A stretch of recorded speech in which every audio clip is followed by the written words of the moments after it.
much sa awitingan. Actually, that is part of our message this evening in the life of Habakkuk.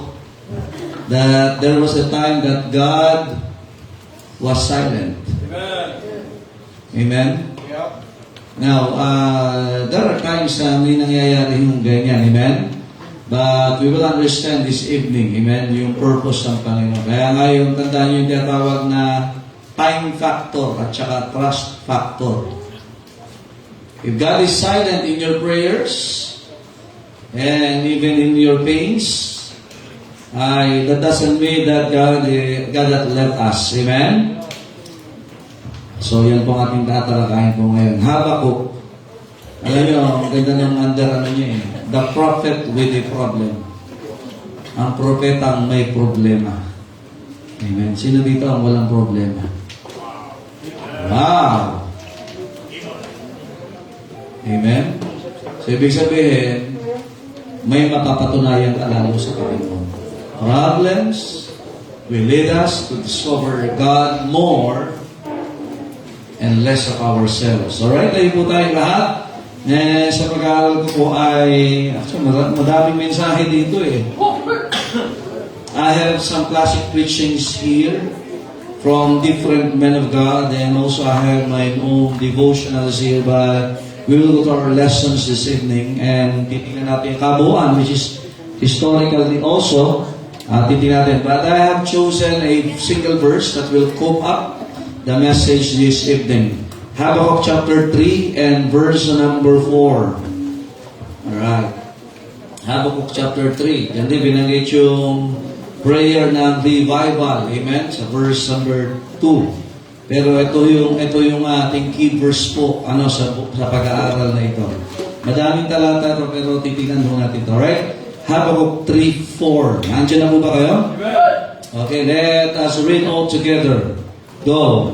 And his brightness was as the light, and he had horns coming out of his hand, and there was the hiding of his power. I want you to underline that part.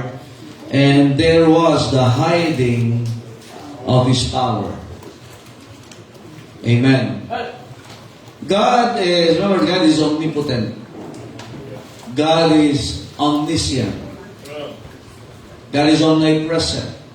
God is immutable. God is self-existent. God is unity.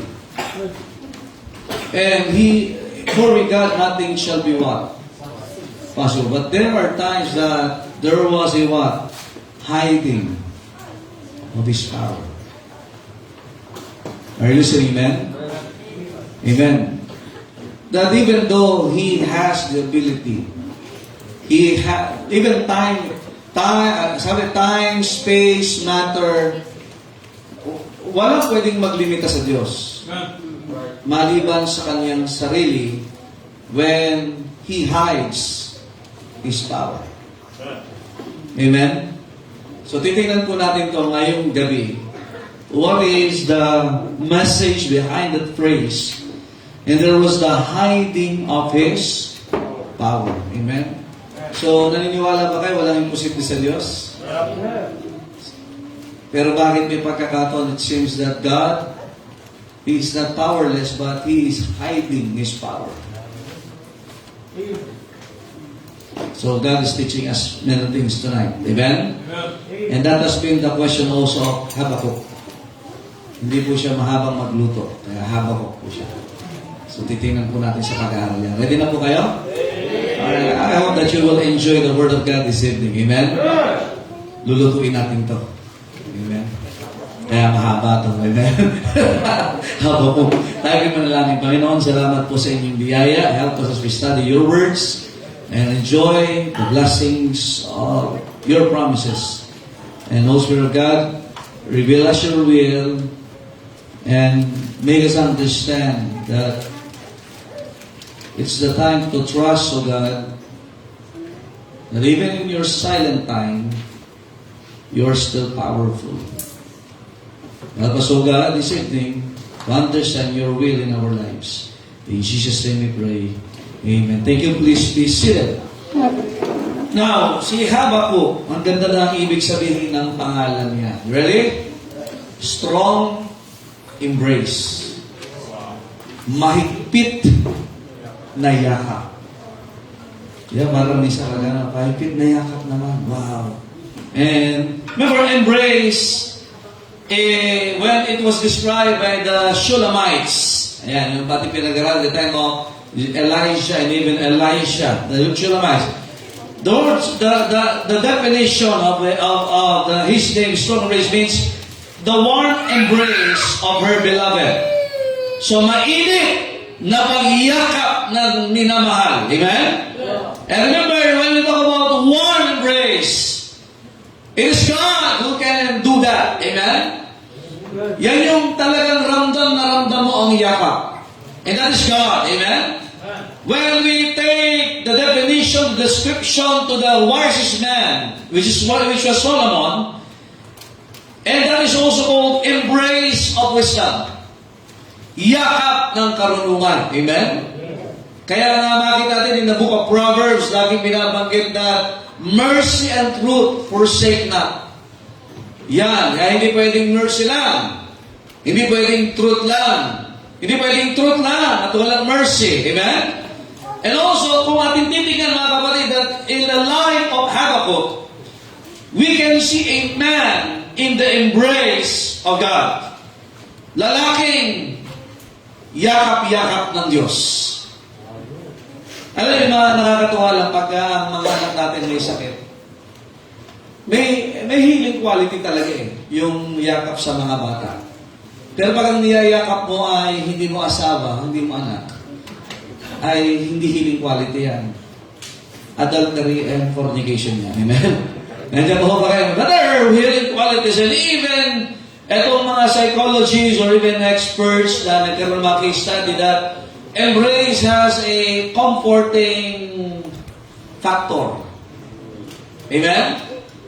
Kaya even mga kapatid, just try to imagine that Habakkuk was problematic during this time. Not because sa kanyang sariling kasalanan, but he was problematic upon the state of Judah.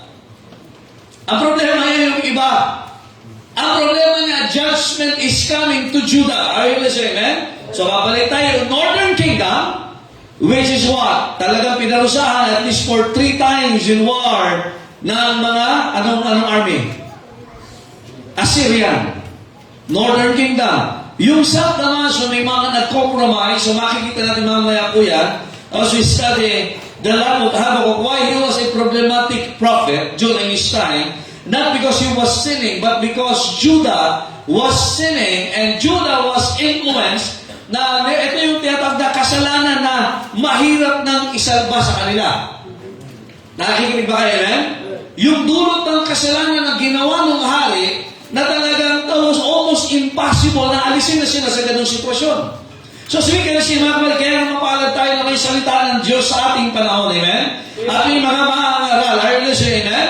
Imagine these preachers are preaching not because it is because of their problems, but they are thinking and preaching for the problems of the believers na kapag hindi iniwanan ng kasalanan, it will come to worse and it will come more worse. Are you listening, man? Mas lalala. Kaya nga yung mga preaching from that time, mas lalala. Lagi kalooban din yung magkasakit ako last week eh. Amen? So walang aksidente. Amen? And these are great preaching from our men here. Amen? Sabi ko nga kung ating iyahan, these are revival services type of sermons. And as I was studying, mga kapatid, Habakkuk was in the time, mga kapatid, that he lived in the time of King Manasseh. Are you listening, amen? King Manasseh of Judah. Well, sabi nga, walang halos lumabas na maayos na hari sa Northern Kingdom. Are you listening? Sa Israel, amen? Pero sa Southern Kingdom, meron naman mga ilan. Hezekiah, ito si Josiah. Pero alam mo, isa sa pinakamatinding naging hari ng Judah is King Manasseh. Ito yung hari na nagdala ng matinding kasalanan sa lupain. Nakikinig ba kayo, amen? Sa lupain na pinagmulan ng mga propeta, sa lupain na pinagmulan ng unang hari, nakikinig ba kayo, amen? Ang hari na may pangako ng Diyos, which is David, amen? Kasi si Saul ang unang hari dyan. So makikita that there was a national national apostasy in the time of Habakkuk. Kaya makikita, 3 chapters lang po itong nasa kanya na pinasulat ng Panginoon. And it had 2 great lessons. First is yung judgment ng Diyos sa Judah, which is first and second chapter. And the 3rd chapter would be yung tinatawag na future. Are you listening, man? Pero nakakatuwa dito, mga kapatid, that remember that the Old Testament is more on laws. Amen? Kasi kailangan. Kasi matindi ang mga Hudyo. But the keynote of the prophecy of Habakkuk is faith. Tataka ka, bakit faith? Tingnan niyo po sa Habakkuk chapter 2, verse number 4, that we can see here yung last part na chapter 2, verse 14 na niyo po. Behold, his soul which is lifted up is not upright in him. Look at this. But the just shall live by his faith. As we can see, that simple phrase and statement that the just shall live by his faith ay hindi lang matatagpuan, mga kapatid, dito sa aklat na to. Ito po ay sinite din sa mga darating na panahon, which is in the book of Hebrews. Are you listening, amen? Na pag sinabing just sa Bible, it means saved. Amen? Pag sinabing just sa Biblia, mga kapatid, that same person is living in accordance to the Word or to the law of God. Kaya makita natin, but his soul, behold, his soul which is lifted up is not upright in him. May mga itinataas na hindi matuwid. Pero hindi dapat maapektuhan ang mga ligtas. Hindi dapat maapektuhan ang mga lumalakad sa pananampalataya. Kasi pwede kang maapektuhan if there would be happening around you that people are being lifted up na kung sino pa yung mali, sino pa yung nakakasala, sino pa yung mali ang ginagawa, hindi sumusunod sa Panginoon, ay sino yung kinikilala ng mga tao. But the just shall live by his faith. Kasi nga, mga kapatid, tayo po ay pwedeng maapektuhan ng mga tao nasa paligid natin. Now, during this time, the effect of the sin of King Manasseh has infiltrated and became what? Talagang nakakahawa at ang tindi ng nangyari ho sa lugar ng Judah. Are you listening, man? So, makita natin, mga kapatid, that 3 times that this statement was mentioned in the Bible. Are you listening? 3 times that the just shall live by faith or by his faith. It was mentioned all throughout the Bible at least 3 times. Nandiyan po ba kayo, amen? And no, one of the statement that was mentioned or one verse can be found in the book of Habakkuk. It can be found in the book of Hebrews, the whole of faith. Actually, are you listening, amen? Naandyan. But as we can see, mga kapatid, even in the critical point ng history ng church, yan din ang kanilang isinaysa that the just shall live by faith. Alam nyo, yan ang nakakalungkod that even Christians today are not living by faith. Are you listening, man? Kasi if you would study the history of the believers, even the history of the Old Testament, the church, the time of the Lord Jesus Christ, yung church time, why people surrender their lives, why people lay down their lives for the gospel, it is because they have lived by faith. Amen. Kaya sa Hebrews chapter 11, there was a chapter designated to the whole of my God. These people are ito by faith. Amen. By faith. It's not by might, nor by power, but by God's Spirit. And how can we what? Paano tayo makakapag-acquire ng kapangyarihan ng Diyos, ng wisdom ng Diyos? By faith. So then faith cometh by hearing, and hearing by the Word of God. Amen. Remember that faith is the substance of things hoped for, the evidence of things. That's it. Now almost everybody was not believing in his time, but Habakkuk had taken hold of the words of God. Kumusta ang iyong Christianismo? Are you living by faith? Or you are living by sight? Kaya bakit yung marami mga kabataan na hindi may pagkatiwala ang buhay sa Panginoon? Because ang dami nilang nakita. Amen. At At hindi pa sila nagtiwala sa salita ng Diyos. Amen. And even parents today are hesitant to give their children the full support when they surrender their lives to the Lord. Because many parents today are living by sight and not by faith. Nandiyan pa ho ba kayo? For we walk by faith and not by sight. Ang sarap i-sight. Ang sarap i-recite. Pero hindi lahat namumuhay sa pananampalataya. Kasi kung lahat namumuhay sa pananampalataya, walang aalis sa kalooban ng Diyos. Kahit may kahirapan, kahit may kamatayan, kahit may problema, hindi ka aalis sa salita ng Diyos. Because that is living by faith. Dahil kahit na makakita na historically, ang daming testimony sa harapan na pinapatay yung asawa nila, kinukuha, kinukonfiscate ang lahat ang meron sila. But these people are so hopeful na God meant it out all to good. Joseph had lived like a life that just live by faith. He had lost everything, yet he trusts God. Even those people na malapit sa Kanya, tinaliguran siya, but he trusts God. Are you listening, amen? And what we need today in this generation are people who will live by His faith. Ilang mananampalataya ang sinisila ang Diyos sa panahon ng kanilang kabiguan. Pero makakakita ka ng mananampalataya na kumikinang kahit na dumadaan sa kabiguan. Remember Job? Remember Job? Kaya ngayon ating awitin, God never moves without purpose or plan when trying His servant. Are you a servant of God? And molding a man, give thanks to the Lord, though your testing seems long in darkness, He given a song. Alam niyo ba itong kay Habakkuk? That sigh was turned to singing. Naninig ba kayo? Actually, this book, mga kapatid, kami nasa lumin eh, that we can see a prophet sighing, aling sabi, but when he trusted the Lord and he lived by faith, it was turned to singing at the last part of this chapter and verse. Ang dami natin, hindi degree, ang tawag doon. Sa Tagalog? Yan, ganyan. Butong hininga. Amen? So we can see, mga kapatid, that just shall live by faith. Now, he was delivering a prophecy. That is his problem. Ang hirap ko sabihin mo yung totoo na mangyayari sa Judah. Nandiyan po ba kayo? Amen?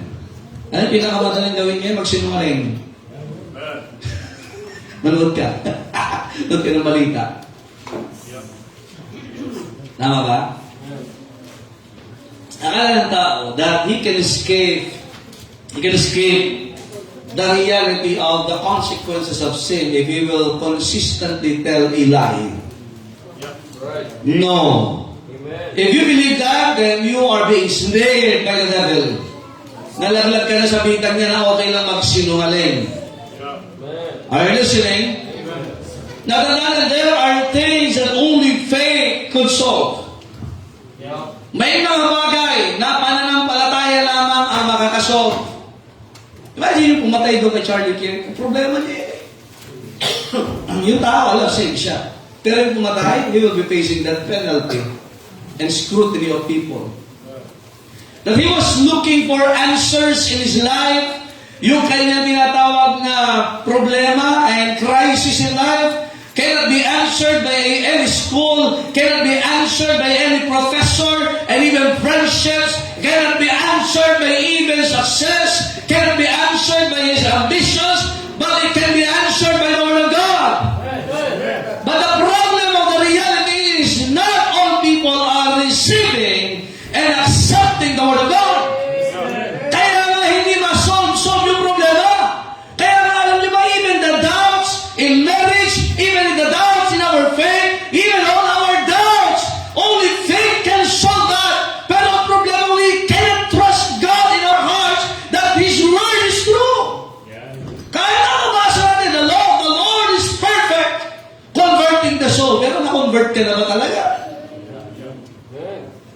nagko-cover ka lang.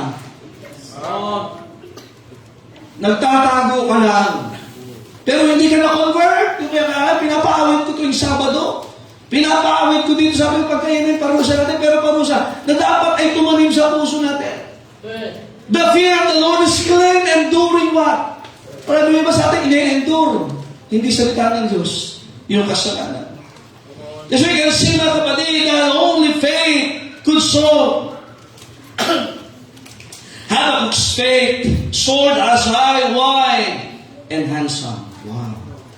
Alam niyo yung nagpagawa po sa kanya, yung pananampalataya. Yun, mga kapatid. Amen? Kasi nakakapangit pag ikaw ay walang pananampalataya.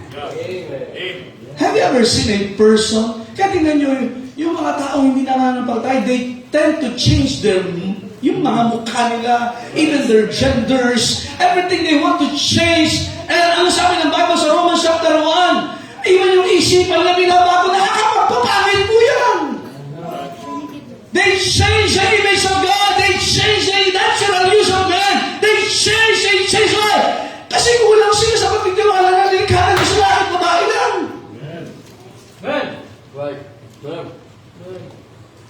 Oo ba kayo? Amen. Actually, yan ang problema ng tao ngayon, pananampalataya.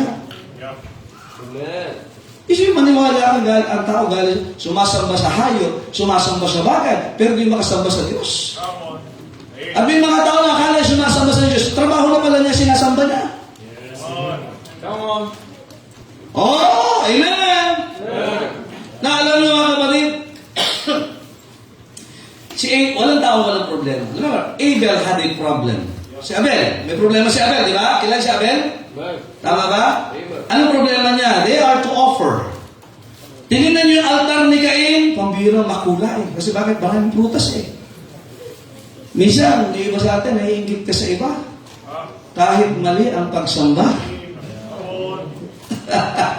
Namumroblema ka. Tapos, nahihigpitan ka na kayo sa standard. Kasi bakit? Kaninong altar ka ba nakatingin?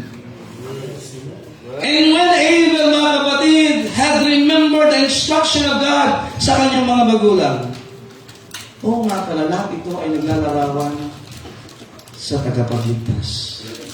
So God's offering, or our offering, should require a blood.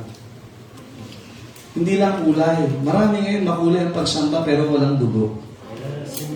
Wala si Kristo. Nandiyan ba ba kayo? Amen? Amen?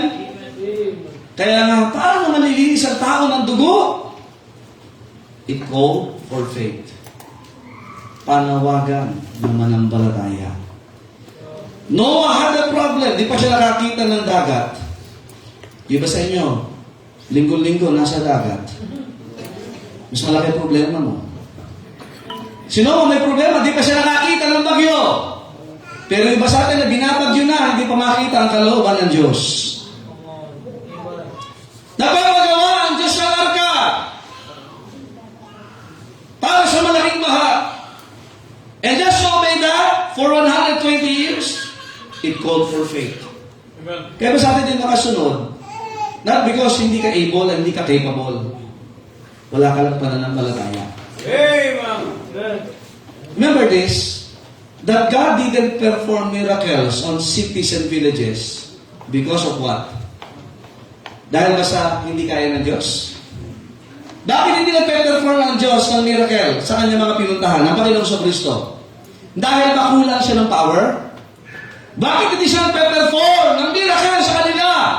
Ay, ang record na, buhay, yung patay, nabubuhay, yung bulag nakakakita, yung bingi nakakarinig, yung imposible, naging imposible. Pero bakit may mga lugar na dinaanan ng Panginoon na hindi siya nag-perform ng miracle? What is the answer? Unbelief. The question tonight, have you ever experienced God's miracle? Actually, salvation is a miracle. Pero iba sa atin, mukhang may miracle, pero hindi mo naranasan ang miracle ng Diyos. You know what? Unbelief. Amen. Unbelief. I can tell you many stories in the Bible and outside of the Bible that people experience miracles Not because they were capable. Kasi pag kaya mo, hindi na miracle ang tawag dyan. Pagka meron ka, hindi miracle ang tawag dyan. Amen. Alam niyo, mga miracle is what? Proving God. And less of us. Amen. And that's miracle. Yeah. Pero bakit siya kaya natin na kay Abel? Nakita niya makulay. Ano ba? Gusto ng Panginoon. Ito. Ito kay Noah, walang dagat, pero pinagagawa ng Panginoon. It called for faith. Abraham had a problem. Yung pinirit siya. Walang anak. Nandiyan ba hula kayo? But it called for faith. Rahab, paano yung Scarlet? Maliligtas sila. It called for faith. Habakkuk had a problem. Who do we call? What do we need? Faith. His problem is what? The answer to his problem is faith. Remember, faith solves problems. For with God, nothing shall be impossible. Remember, our God is infallible. Our God is infinite. Our God is immutable. Our God is omnipotent. Our God is omnipresent. He is omniscient. He knows what we are doing. Lahat alam niya. Amen. There is no past, present, or future sa Panginoon. It's all about now. Time, space, matter cannot contain God. Ang Diyos natin, mga kapatid, ang alam problema natin, bakit tayo magtiwala sa Kanyang salita? Kasi di natin siya kilala. At bakit di mo siya kilala? Di ka tiwala sa Kanyang salita. Amen. Problems are no problem to God. Amen. Sino bang may problema lang? Ang Diyos o tayo? Ha? Alam yung pinakamatindi yung problema ng tao? When he doubts God. Right. Amen. Alam niyo ba yan? Amen? Yun ang pinakamatinding problema ng tao. Pag di na siya naniwala sa Diyos. Amen. Kaya nagtiyatagal ang Diablo. When you lose your confidence on God, kaya sa ating central verse ng Bible, it is better to trust in the Lord than to put confidence in men and even in princes or leaders. Hindi ibig sabihin maging bastos ka sa mga authorities mo. Pero as you trust them because they trust the Lord. Amen. Now, the part number one is the silence of God. That has been the problem. The number one, the silence of God, which evidently caused the problem. In verse chapter 1, verses 1 to 4, are you still there? Tingnan niyo po, basahin natin. Tapos, kumpleto na tayo sa preaching nung una, amen? Ito natin yung book, mga kapatid. The Burden. Sige, pakibasa po yung verse 1, go.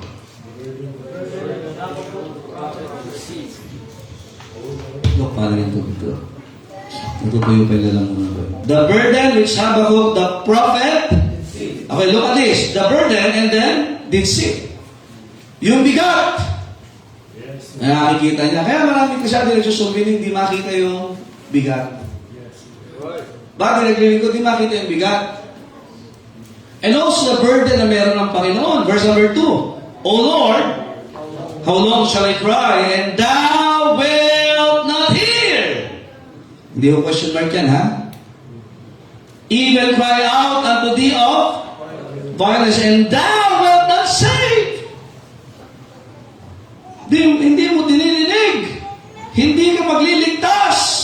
Verse 3. Why dost thou show me iniquity? Pinapakita ng Diyos yung kasalanan ng mga tao in Judah.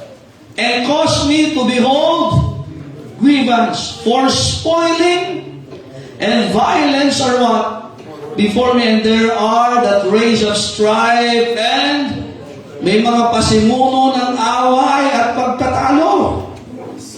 Therefore, the law is slack, and judgment that never go forth. For the wicked that compass about the righteous, napapaligiran ng mga masama ang mga matuwid. Kaya nga yung mga matuwid, naging masama na rin. Therefore, wrong judgment what? Alin dyan sa tinutukoy dyan? Decisions. Pag napaligiran ng masama, iba na ang desisyon. Pag napaligiran ng maling impluensya, nababago na ang desisyon. Minsan na Panginoon, maglilingkod na ako, iiwan ako na yung kasalanan. Ay nakasama ka lang! Nagbago ka na! That's right. Dati-dati ang lambot ng puso mo. Grabe ka maapektuhan ang salita ng Diyos. Alam niyo, pag yan ipinapakita sa inyo ng Diyos, you're just like Habakkuk. Amen. Panginoon, ba't mo pinapakita sa akin to, Panginoon? Kasi yung mga tao, hindi lang nakita yun. Alam niyo ba, yung mga ayaw magpatuloy, hindi lang makita yung kalagayan nila. That's right. That's right. Ayaw nilang tanggapin. Amen. Totoo yan. Amen. Nandiyan pa ho ba kayo? The problem here was God was silent. Ipinapakita lang niya. Alam niyo kung sino kanina pinapakita? Kaya ka po. Nandiyan pa ho ba kayo? There was a warning na sila ay sasakupin na ng Babylon.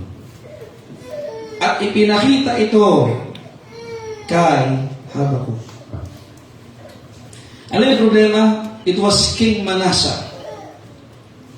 Ang Diyos ay tumahimik sa panahon na ang mga tao ay pasama ng pasama. It was because of a wicked king, Manasseh, who ruled upon them. Alam niyo gano'ng katagal? 55 years na naging hari siya ng Judah. 55 years. So far, he was the most wicked king. Wala pang nakatalo sa kanya. At ito nakakalungkot. Because of his leadership, the nation never recovered from the damage he did. So everything rises or falls on leadership. The question is, whom do you follow now? Whom do you allow yourself to be led? Sino ang naglilid sa iyo ngayon? Salamat, mayroong mga kagaya ni King Josiah, Hezekiah, pero grabe itong kay Manasseh. Are you listening, amen? Amen. Alam niyo kung kailan siya nagsimula maging hari? 12 years old. 12 years old, he began to take the throne. It was a very dangerous age because nandiyan yung transition from adolescence to adulthood. Kasi sa kanila, pag 12 years old, you need to be considered as adult. Dapat ma-recite mo yung 5 scriptural prayers. At kaya mo yan, word for word, even the judge that he tells. And you need to recite it in the sight of the rabbis in the temple. Kaya ang problema is what? Itong impluensya nitong si Manasseh. At the age of 12 was given the power. Alam niyo, delikado pag ang bata may power na. Kaya sabi ni King Solomon, mahirap pag ang bata naiwang mag-isa, nagwawala. Kaya salamat sa mga magulang, mayroong guidance. At sana mga magulang, huwag natin kalimutan, children, obey your parents in the Lord. Siguraduhin mo, makinig ka, kapag ang mga anak natin ay napahamak dahil ang magulang ay hindi sumunod, ipagsusulit po natin sila sa Panginoon. See to it na tayong mga magulang, hindi tayo nag-aalis sa ating mga anak sa Diyos. If our principles are drawing them away from God, tayo po'y accountable sa Panginoon. Nandiyan ba ho ba kayo, amen? Amen. Now, during this time, he started as perverted, pornographic. He was passionate to sin. And just try to imagine, mga kapatid, kung ba tayo maglalakbay in this time. Are you listening? Gusto ko sana kayong dalhin po sa lugar niya para makita niyo. Alam niyo ba ang na-restore nitong si Manasseh? Which is the time of, kaya nga kapatid nila eh. In 55 years, alam niyo, ibinalik niya yung pagsamba sa baka. na tinanggal nung panahon ni Moses. Alam niyo saan niya inilagay? Sa templo. Manasseh has restored the cult at yung inimport from inimport sa Judea, and then nakita natin ito yung pinasamba niya sa mga tao. Just try to imagine, mga kapatid, that golden calf worship was restored in this time. Nasabi ng Panginoon ng panahon ni Moses, durugin niyo yan! Itapon niyo yan! Pero ito, na-restore niya, nag-import pa siya. At hindi lang yun, kung maglalakad-lakad ka sa kaharian ng Judah, merong boulevard. Baal Boulevard. Imagine that! That Judah was now having a temple for Baal. In-import ni Jezebel sa Northern Kingdom. Tapos makikita mo ngayon sa Southern Kingdom. Yung pinagpapatay, pinaninindigan ng mga mangaral na nasa Judah ay pambihira itong haring ito. In-import from Northern Kingdom. Di na magdadala rin lang naman ay yung pangit influensya ba? Let me ask you a question. Anong influensya meron ka ngayon? Are you listening? Kung kinagpagala-gala pa sa lugar na kanila, mga kapatid, alam nyo, hindi lang siya binalik yung calf worship, calf. Ngayon kasi pagkatatalsing calf. Yung baka. Binalik pa inimport pa si Baal. Hindi pa na kontento. There was an avenue. Astral Avenue. Alam niyo sino yung mga sumasamba niyan? Assyrian and Chaldean. Sumasamba sa mga heavenly bodies. Buwan, araw, bituin. At baka nakita ka sa pag-aari niya, naglagay siya noon na kung sino sasamba sa araw, sino sasamba sa buwan, sino sasamba sa mga bituin. And he had made astrology the main religion in his kingdom. Astronomy is different from astrology. Yan ang dinala ni King Manasseh. At yan ang ipinakita bakit ang mga tao napapahama, bakit ang kaisipan ng tao ay napakalayo na, at even lahat ng talagang kalapastanganan sa katawan nila, sa bansa nila ay dinala nitong si King Manasseh. You can see also his simple terrace sa temple. Are you listening? Na talagang naandun, kita-kita ang ginagawa ng mga tao. Imagine, dapat nakakita yung mga sumasamba sa Diyos, pero iba ang sinasamba na sa araw. Bawa-bawa ka, punta ka sa mga lansangan nila. There was a Sodom Street. Nandiyan po ba kayo? Galing ka sa templo, pambihira. Yung dadaan mo papuntang templo, ngayon naman, pag-exit mo sa templo, mga bading naman ang nandun. There was a Sodom Street na kung saan may mga bahay silang itinayo. Naalala nyo, part of our lesson na ng mga nakaraan, na nagtayo sila ng mga bahay ng Sodomites malapit sa templo. Naging residente sila, mga manggagawa din sila. Naging sila ay mga servant din ng templo na kahit sila ay gumagawa ng kalapastanganan. And God was silent in this time because of the gravity of sin. Are you listening, amen? And it was being practiced, homosexuality is being practiced. At meron pang isang lansangan kung lalakad ka, Asherah Avenue. Are you listening? They glorify sex. They elevate word to the status of person. Kaya ginagawa nila, di ba nagtataka kayo may mga kulto na talagang nilalapastangan nila, lalaki, babae, lalaki sa lalaki, babae sa babae. May mga simbahan na ganyan. Alam niyo ba yan ay ginagawa na rin nila before? Kaya nga ang prinsipyo ng Biblia, hindi mabuti sa lalaking hawakan ng babae. Sa Bible nga, tingnan mo lang nung may pagkanasa ka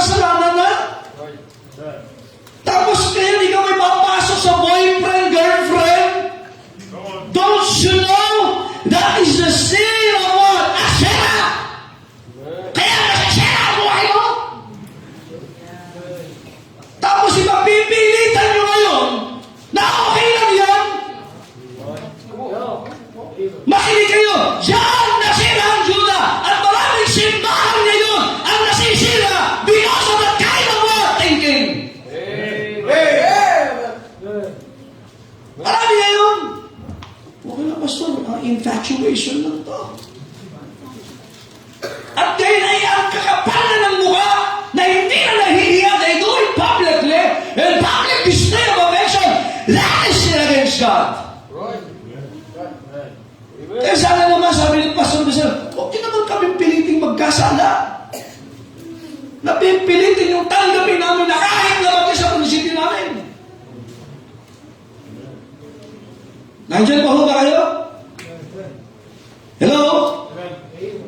Welcome to Valley of Hinnom. Naando naman si Molek.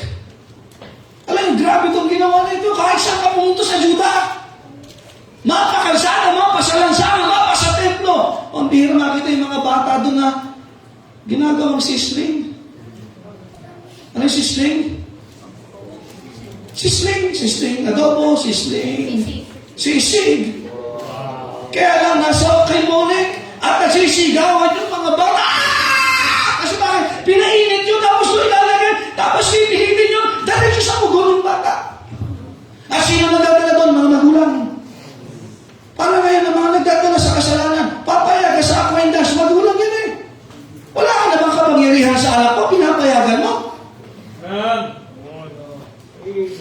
Eh, pastor, ka magalit, magtampo. Where is no the authority? Tapos magagalit ka pag nag-preach ka, bakit sinusunod mo si pastor kami? Hindi. Remember, our authority emanates from God. Kaya sabi ko sa inyo, there were times in the Bible times na ang mga magulang ang nagdadala sa kapahamakan at kamatayan ng kanilang mga anak. Because they became soft and compromisers. And God was silent because of that sin. Are you listening? And that's the time. Let us read Ecclesiastes chapter 4. Nakita niyo, matindi mga kapatid. That's why, makita, bakit umiiyak si Habakkuk? Not because of his own sin, but because of what was happening in the land of Judah. Are you listening? In Ecclesiastes chapter 4 verse 1, ano sabi ng Bible? So I returned and considered all the oppressions that are done under the sun. And behold, the tears of such as were what? Oppressed. And they had no comforter. And on the side of their oppressors, there was power, but they had no comforter. How would God, makinig kayo, how would God comfort the people who is living under sin? Makinig ko, may kayo mga lalo ko, thank you for coming tonight, but I'm here to teach you the word of God. God cannot comfort you if you are living under sin. Let me repeat that. God cannot comfort a Christian who is living under sin. And guess what? If you are not receiving comfort from God, and you are saying, I'm comforted, then where it came from? Saan galing yan? How can we say I'm happy? Well, you are singing. How can we say that we are contented and satisfied? As sabi mo sa Panginoon, hindi sa Panginoon yan. God will not comfort a person who is living under sin. Amen. Amen. Can two walk together? Sabi ni Amos. Except they be what? Sabi, comfort are given to people who are living in accordance to the will and words of God. Yes. Amen. Amen?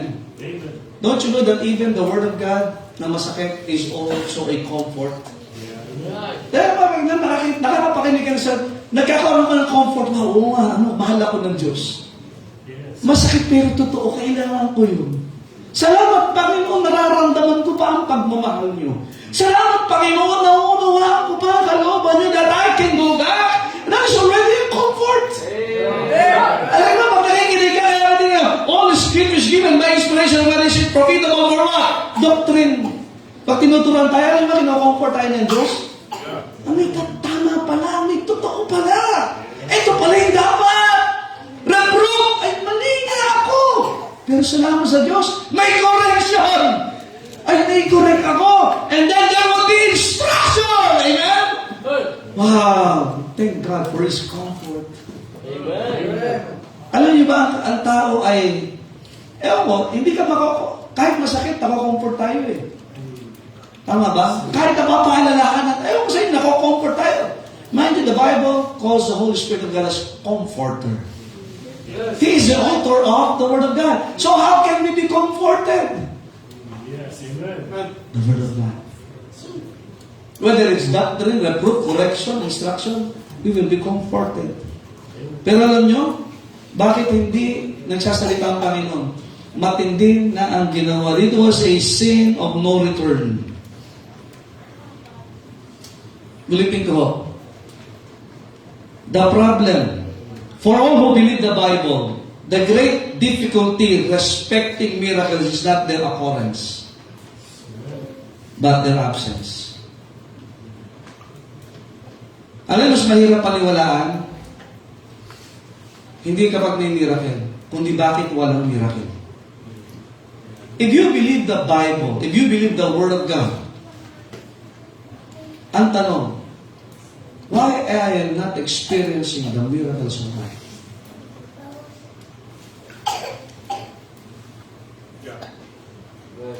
Kasi miracle can happen because our God is real. Amen. Amen. Imagine, masaya ka kahit nag-iisa ka sa Panginoon. And you understand the provisions of God. You understand that it is God who protects. You understand every time you win souls of miracle, God saved. Amen. A person, naniwala siya. Alam niyo kung sino yung nahihirapan ngayon? It's those people who don't experience miracles. Una, di ka nagsusuwiling. How can you experience miracles? Next, you don't worship God. Ang hirap kaya pag walang miracle, yung lahat galing sa effort mo. Ulitin ka, ang hirap pag lahat galing sa effort mo. Ngunit di pa rin sapat. Tunay na hindi sapat. Kaya nga malungkot yung iba, kaya masama ang loob mo kapag yung pinaghirapan mo, nakuha ng iba. Tapos nawala. Kasi bakit? Galing sa iyo eh. Pero pag galing sa Diyos, ang Diyos ang nagbigay. Ang Diyos ang mag-aalis. Purihin yung Diyos. Amen. Kaya yung iba, hindi na makapagpuri. Lagi na lang pero. At pera. Kasi, alam mo, even during this time, God is silent because He has spoken His last word of mercy and love. Actually, hindi. Nagbigay na ang Diyos. Ang problema, ang susunod na pagsasalita niya, judgment na. Simply, God is saying, you go back to my first instruction. Balik ka doon sa sinasabi ko. Yan ang sabi niya sa Israel. Yan ang sinasabi niya, ang mensahe. Truly, God is not silent, but they were just not hearing it. Let me repeat that. They were just ignoring the message of God. Because the time na magsasalita na ang Panginoon in this time, it will be judgment time. Are you listening? Number 2, the statement of God, which essentially compounded the problem. Verse number 6 of chapter number 1. For lo, I raise up the Chaldeans. Tignan nyo, sino nag-raise? Sino naman tatawag? Chaldeans is Babylon. That bitter and hasty nation. Habakkuk 1:6. We shall march through the breadth of the land to possess the dwelling places that are not theirs. Alam nyo, God was what? Ano sabi niya? Ito yung magiging problema nyo. The Babylonians will march. Are listening? Kahit pa April na, magmamarch pa rin sila. Amen. Iba ang ugali ng mga Babylonian. Verse 13, Thou art, ano sabi ni Habakkuk? Of purer eyes than to behold evil. Hindi mo kaya pang tingnan ng masama.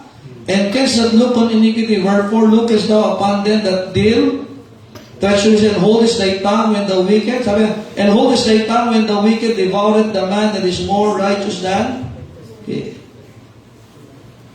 Chaldeans were 1,000 times worse than Judah. Pero bakit pinahintulutan ng Diyos yan? Are you listening? Hello? Ano ang naging dahilan ng problema talaga? It's when they ignore the message of God. Thirdly, the sovereignty of God, which effectively canceled the problem. So problem na nila yung Babylon eh. Pero pinili pa rin ng Diyos. It is recorded in chapter number 2. Kaya there is a time factor. Dalawa ho yan. Time factor and trust factor. Kasi gusto ka ni Habakkuk na alisin ng Diyos yung problema. But God has His own calendar. His time is not Habakkuk's time. Diba? Buhay natin ganoon din. Amen. Gusto natin, Panginoon ngayon na. Panginoon ngayon, bakit hindi ngayon, Panginoon? And time factor, mga kapatid. Tanda natin, in this time, in chapter 2, verses 4 to 8, he was speaking about the greed of the Babylonians. Alam nila ang tindi ng, ano tawag sa greed? Kaswapangan. Walang ititira talaga ang Babylon sa kanilang conquest. Also, the goal of the Babylonians in chapter 2, verses 9 to 11, ay talaga, remember that Nimrod in the book of Genesis ay galing saan? Saan lupa yung galing si Nimrod? Below. Usapan natin, di ba? The hunter Nimrod was from Babylon. And Babylonians has the spirit of Nimrod. Are you listening? And their goal is what? Talagang manakop, malakit, ubusin. But also in chapter 2, verses 12 to 14, we can see here the guilt of the Babylonians. Anong guilt nila? Pinagpatayo nila. Nanonood kayo ng balita ngayon, di ba? Pinarregalo Land Cruiser, GMC. Regalo lang, Brother James, ano? Regalo lang, natuwa lang. District Engineer, amen? Ito, tingnan nyo, kahit ito nangyayari, anong pinagpatayo ng Babylon? Chapter 2, tingnan nyo po, verse 12. Okay na po? Woe to him that buildeth a town with what? Blood, and establish a city by... Alam niyo ba yung kanilang wall there? Kung ang Great Wall of China ay sikat, ang pyramids of Egypt ay sikat. Alam niyo ba isa sa sikat in Babylon is their walls? Maraming namatay, maraming pinatay, para lang maitayo ang napakataas na pader. Let me give you this. Remember this, yung Hanging Gardens of Babylon, one of the 7 wonders of the world. It was a sight to see. Ganun kaganda. Yung nasa loob din, hanging garden. Ako bumili ng hanging plant, namatay pa. Yung hanging garden, grabe yung just like imagine, upon that massive wall, are you listening, man? 100 square miles, 350 feet into the air, and 85 feet wide. Ganun kaganda yung wall nila. Tapos pagpasok mo, pampihira, talagang napaka-sophisticated ng Babylon. During this time, walang sinabi ang Egypt na sa kanila. Are you listening? Ang matindi, yung Great River Euphrates, dumadaan sa bayan nila. Ganoon sila kaya. At alam nyo, sino may gawa nito? Yung mga pinagpapatay nila. Nandiyan pa ba kayo? Kung anong ganda ng ilan ang nalibing doon. Hindi na nalibing, diretso na saan? Doon sa wall. Are you listening? Sa probinsya, meron kami dyan, yung sipay. Alam mo yung sipay? Yung sariles. Yung panakot sa mga bata na pampatibay ng tulay ay dugo. Actually, hindi pala kasabihan yun. Yun ay ginagawa nila in Babylonian time.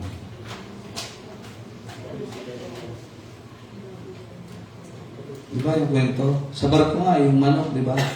Minsan nag-dedicate ako ng ano dyan, sa barko. Sabi, ano po kailangan niya, pastor? Manok, tubig. Pero duduraan ko lang yan, okay na yan. Pero yan sa military, sa Navy, ganyan na ginagawa nila. Dura lang, pwede na. Tatanggapin niyo ba yung dura ko? Holy water ko.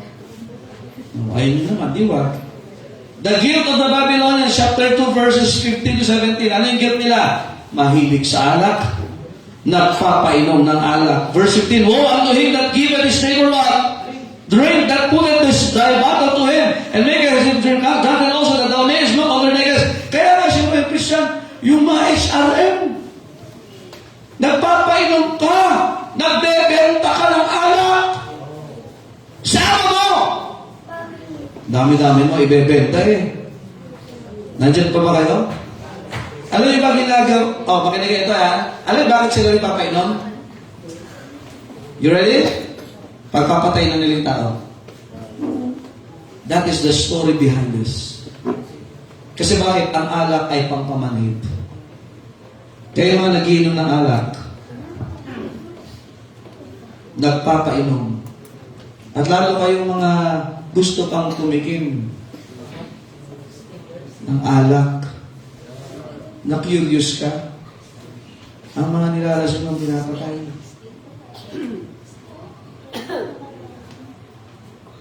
Amen. Ang pait-pait naman. Ang init sa lalamunan. Yung gamot ayaw ngayon, yung tsaa nga, Jake, ayaw mo uminom eh. Yung tsaa ng dahon ng bayabas. Bago siya uminom ng tsaa nung nakaraan, nagkape muna. Bawal na yung kape! Sabi ko, pastor, para lang i-ready ko lang. Hindi ka gumaling. Sino ba yun? Ikaw na, Minyo. Tingnan, pagkakalaman ninyo, naka-James coffee si Minyo. Sabi mo, papainumin mo ng tsa, tapos katapat mo nagkakape. Tumaligod lang ako. Nainom ko na pala yung tsa. Pastor, kape lang. Titikman mo lang kung pa-ready po sa tiyan ko. And the gods of the Babylonians, chapter 2, verses 18 and 19. Imagine mga kapatid, there was in a matter of time, and there was also a trust factor. Habakkuk had to trust him. Kaya nga, the just shall live by his what? By his faith. Means God is saying, you trust me. You trust me. There was a time factor and a trust factor. Kaya pagdating ng chapter number 3, shift na ho, nag-shift na ng lesson. End time na. So God is saying, this in their time, you go back to my word. You want the cure? Go back to my word. You want revival? Go back to my word. How about keep on preaching? You may be problematic about these people, but keep on preaching, keep on giving them the word of God, keep on what? Giving them the message of God. And the just shall live by his faith. Maraming mali ang ginagawa. Makita mo na dyan yung mga judgment. But the just shall live by his faith. You stand on the ground, you stay on your faith, and you keep going and going for the Lord. That is the message. And thirdly, makita natin mga kapatid, yung chapter 3. Ano pinakita ng Panginoon? There was more worse than Babylon, and that is the Antichrist. And that is the beast. And they would be marching in the promised land in the time to come. So ano pa rin ang kailangan ng Israel? Revelation 19. The Word of God. Nabasa niyo ba yun? Isa sa pangalan ni Kristo is what? The Word. He was the spoken word in Genesis chapter number 1. He was the written word as we are reading. Amen? And He became the living word. And in Revelation 19, He will be the coming word. Nabasa niyo guys? Tingnan natin. Parang hindi pa sa inyo. Nakamangha kung nasaan yun na. Tingnan niyo. Revelation 19:13. At ito yung part ng prophecy in chapter number 3 of Habakkuk. Tingnan niyo po, chapter 3, verse number 19:13. And he was clothed with a vesture, o yung kasuotan niya, dipped in God, and His name is called the Word of God. So, makinig kayo. There will be armies who marching going to the promised land. Are you listening? Kinatatakutan na ng Judah. Ako ba marcha ng Babylon now? I will give you, Habakkuk, a message. May magmamarcha din sa promised land. Hindi lang sa Judah. Kabuuan. But the Word of God will come. Ano sinasabi ng Panginoon? You go back to the Word of God. Kaya nga, ano sabi ng mensahe? Revive thy work in the midst of the years. Ano magpapadala ng revival? It's the Word of God. Hindi lang revival, but God is calling them for remembrance.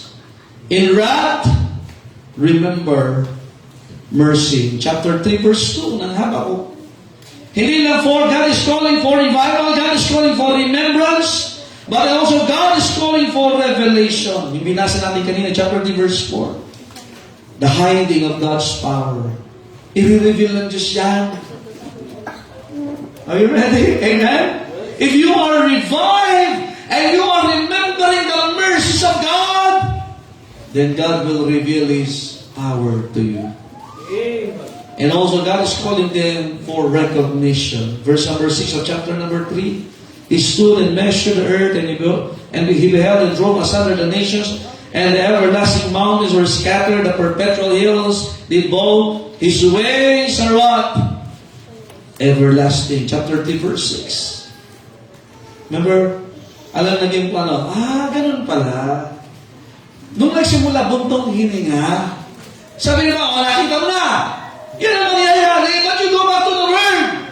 Kailangan ng revival. Kailangan ng remembrance. Kailangan ng recognition. Kailangan na, yan ang alalahanin mo. Kaya kailangan sa revival. So ano ngayon? Buntong hininga ka. Kaya yung mga nagbubuntong hininga na lagi, kailangan ng revival yan. Ito, tingnan nyo. When sighing was turned to singing. Chapter 3, verse 19. O verse, Verse 17. Although the fig tree shall not blossom, neither shall the fruit be in the vines, and labor of the olive shall fail. And the field shall yield no meal, the flock shall be cut off from the fold. Parang mawala na lahat. And there shall be no herb in the stalls. Parang wala na ito lahat. Verse 18. Yet, I will rejoice in the Lord. I will joy in the God of my... Look at this. The Lord God is what? My strength. And He will make my feet like hinds' feet. And He will make me to walk upon my places. Tingnan nyo starting from burden now. Last part. To the chief singer on my extinction. Tantahin ito. At first he was sighing. But when he remembered, when he was revived, and he recognized and God revealed His power to him, ayun pala. Ipawit mo ngayon to the chief singer. Wag lang awitin. Tugtugin niyo pa. Kaya kung choir member ka, hindi mo pinapahalagahan yan, at ikaw ay choir member na hindi ka nag-enjoy pag-awit sa Panginoon, there's something wrong in your heart. Musician ka, di ka natugtog. Kailan kang buntong hininga? Nakita niyo? He started with a burden. And lastly, there was singing and playing of instruments. From sight to singing. Kailan nangyari yun? Sabi nga, binalikan, mawawala lahat. Mawawala lahat. Pero kayo magagalak sa Panginoon. Tawid mo yan. Kaya pag sumidal, masaya. Hindi pa kayo? Hindi dahil sa awit nila, kundi masaya ka sa Panginoon. Kaya ang Diyos ang aking lakas. Imagine, pinaunawa ng Diyos 3 chapters. Problematic siya, pagdating sa dulo, thankful siya. Kanta na tayo. Kaya mahirap kumanta pagka lagi kang buntong hininga. Hindi ba kayo? Ulitin ko. Kaya ka nagbubuntong hininga. Kasi hindi ka namumuhay sa pananampalataya. Ang dami mong tanong, bakit tahimik ang Diyos? pa. Sabi na, Anthony, hindi. Amen?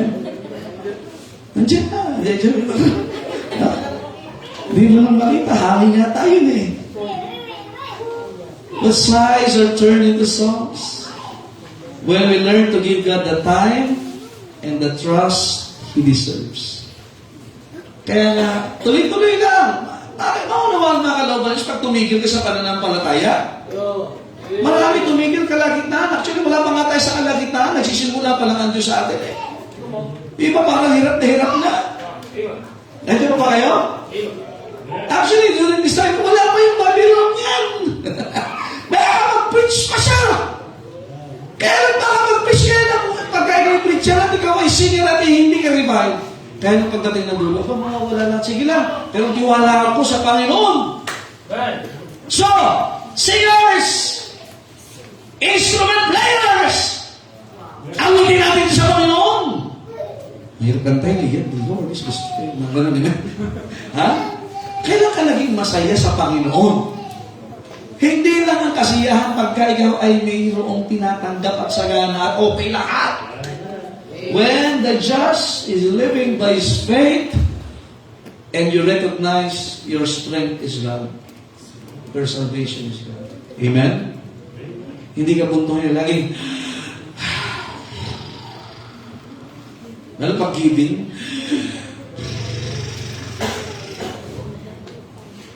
lalo pag-soul winning, kaya kapag ka-imis na nagpapakanta dito, I will others power the blood!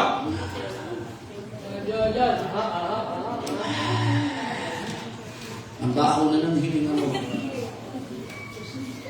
When was the last time you rejoiced in the Lord? Pero sarap, Panginoon. Gusto tayo punto ba? Na hindi ka na puro ba? Buntong hininga. Pero ikaw ay umaawit para sa Kanya. Amen? Amen? Nakakatawa yung mga bata pag kumanta. Bigay todo, kahit sintonado. Sintonado ka na nga, hindi ka bigay todo. Ito ka sa bigay todo. Amen? I hope that your sighs will be turned into songs. Giving thanks to God. May time factor and trust factor. You trust God. Di pa tapos ang Diyos. And God is working in us. Panginoon, salamat po sa inyong salita. Thank you, God, for the prophet Habakkuk. And salamat, Panginoon, that you have given us this message tonight. Truly, O God, you are so great in our lives. This is a burdensome for Habakkuk, but as you have explained to him through prophecies, the time and trust is needed for us to see your will and for us to be revived, to recognize and to understand that the hiding of your power is not truly hiding, but you are just teaching us to wait so that the blessing, your answers will be clear and will cause us to worship you. We bless the invitation tonight.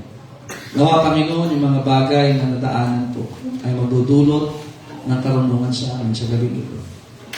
That if it is at yet time, meron pa kayong ginagawa sa aming buhay. And we need to trust you and we need to live by faith. In Jesus' name I pray. Amen. The altar is open, brethren. Tayo makipag-usap sa Panginoon. I don't know kung ano ang kalagayan mo but the message is clear. Maybe some of us, bakit Panginoon, tahimik ka sa ating problema? Seems that your power is hiding upon me. The prayer of the prophet is this: revive thy work in the midst of the years. God is calling for revival. And in remember mercy, God is calling for remembrance. Alalahanin mo that we have received the mercies of God. Mercy upon mercy. Not just the merciful God for our salvation, but the mercy of God in our everyday life. that we don't get what we deserve, but we are promised of God of many things. The power of God may be sometimes in hiding, but it will be revealed in His time. You trust Him. You recognize that God's ways are everlasting. Pag hindi pa tapos ang Diyos, hindi pa siya tapos. May mga tao na babaguhin pa ng Diyos, ililigtas pa ng Panginoon. May mga panalangin tayo na pinahihinog lang ng Diyos sa ating puso. Na babalik tayo lagi sa salita ng Diyos. If your life is full of sighs, I hope that you will learn to sing songs that recognize the power of God. Because you understood the words of God. May plano ang Panginoon.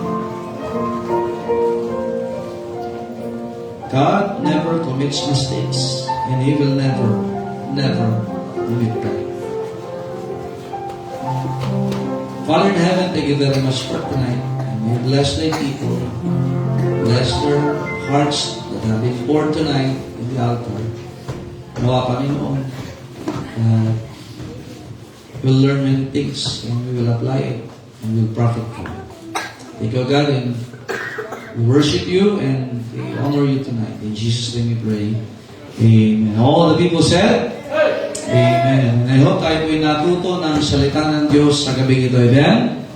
Yung 3 chapter, ang ikli-ikli, ang haba ng mensahe. Amen? Ang talaga. At least nakapamasyal ka ngayong gabi. Amen? Kaya ang pangit lang ng mga pasok. The avenue. Kaya buti na pag sa simbahan, ang makikita natin dito, kamanalan. Punta ka sa Sunday school room. Banal na mga estudyante teachers. Amen? Amen.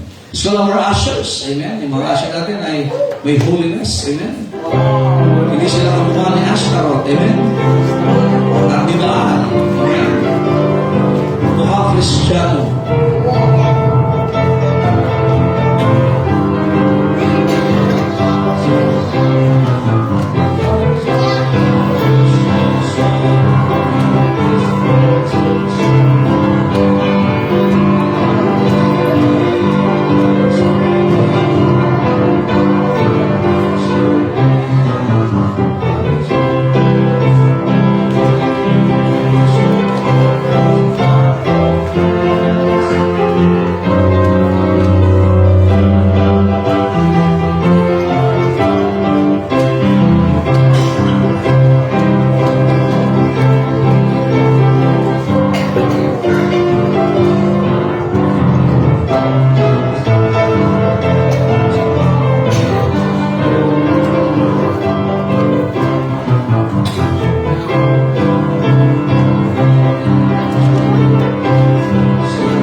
Amen. God bless you as you give.